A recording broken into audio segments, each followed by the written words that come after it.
I'm C. Anderson, and I am so excited to start this journey with you.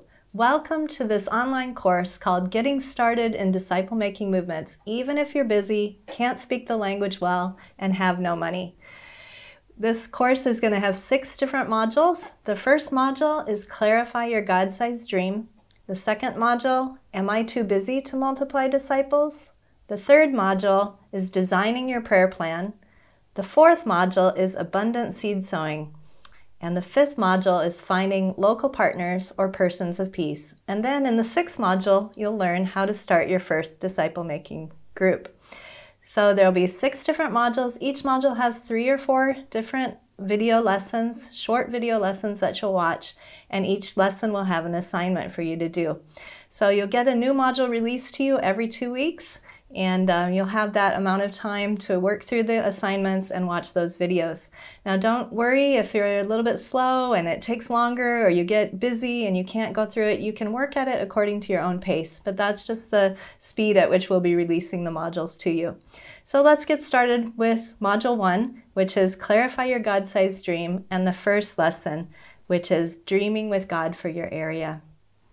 I think it's really important as we get started that we dream a dream that God is already dreaming.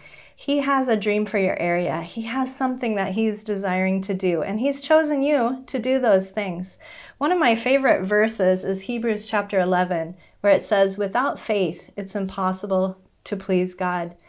And it's so important as we start this journey that we start with faith, hearing from God, knowing what He's wanting to do, and believing that He can do that through us.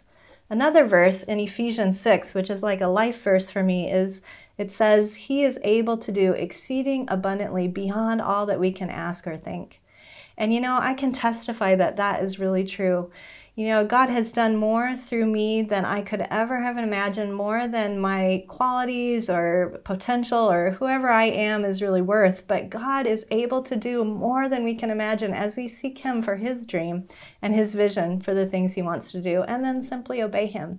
And so as you start this course and as you start this journey, I want to encourage you to dream big. Dream a multiplication vision. Don't just dream a vision that has addition growth, but you want to believe God for multiplication growth. Now, what does that mean? It means that you're not just going to start one church, but you're going to start churches that start churches.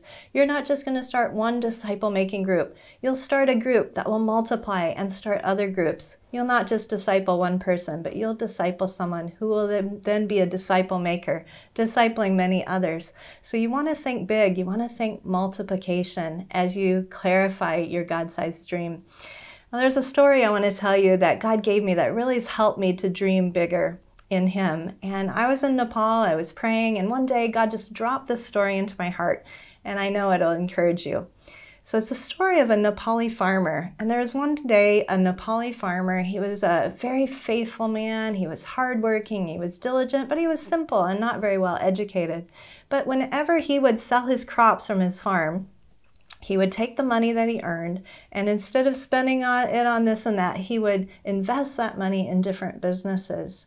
And then eventually those businesses grew. And one day, one of those businesses sold, and they gave everyone who had invested in the business some money. And it was quite a bit of money. And so this farmer who had 3 sons who had grown up, he thought, I want to share this money with my sons. But I don't want to spoil them, so what should I do? And the farmer decided that what he would do is he would call his sons and he would ask them to ask him for what they needed. And so he did that. He called his 3 sons. He said, you know, I sold some investment that I had, and I've gotten this money, and I'd like to help you. If you have any financial needs, let me know. And so the oldest son, who was married and had a son who was just starting school, he went home and he thought to himself, you know, my father's a good man, but he's not very well educated. I don't really know how much money he has, but you know what I do need is I need money to pay for my son's school books because he's just starting class 1. And so he went to his father and he said, Father, I'd really appreciate if you could give me money for my son's school books.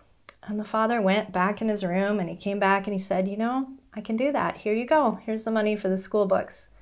Well, the second son, he was working in the capital city, Kathmandu, for a tourist agency, and every day he had to take the bus back and forth from work. So he told his father, he said, you know, Dad, if you could just give me money to buy a bicycle, that would really help me. I'd really love that. And so his dad said to him, you know, I can do that. And he went and he gave him the money for the bicycle. And the second son went home happy. The third son, he still lived with his father and he still worked on the farm with him. And he thought to himself, he said, you know, my dad, he is a very simple man, not very well educated, but he is the wisest farmer I've ever known. He's the wisest man I know. And I bet he has a lot of money. And so he went to his father and he said, Dad, you know, if I could buy a truck, a big Tata truck, I could start a business and I could take vegetables back and forth from the capital city, from our village. And so if you could help me with that, that would be really great. And his father said to him, you know, son, I think I can do that. And so he went and he got the money from the bank and he gave it to his son, and his son bought a Tata truck. And as soon as he brought the truck home, his brothers heard about it and they came and they said they were so angry. And they went to their father and said, Father, why haven't you given us money for a truck? If we would have known you had that much money, we would have asked you for more. But his father said to them, he said, sons, didn't I tell you to come and ask me what you needed? And didn't I give you what you asked for? And you need to be happy now. You know, that story spoke so deeply to my heart. And I knew that God was saying to me to ask him for more. You know, the only thing that limits what God wants to do through us is our own faith, our own ability to ask him for more, because he is a great big God and he has great plans and dreams for your life and for your area. So I want to encourage you in this process to ask God for big things, to believe him for more. And even right now, what I want you to do as your assignment, whether it's right now or over the next few days, is take some time and ask God, what do you want to do in my area? What is it that you are longing to do? And make some notes in your journal about that. Write down any scriptures or promises that God gives you, and that'll prepare you for the next lesson. So I look forward to hearing what God has told you, and you can put that in the comments below if you'd like. And as soon as you get that done, you can go on to lesson 2.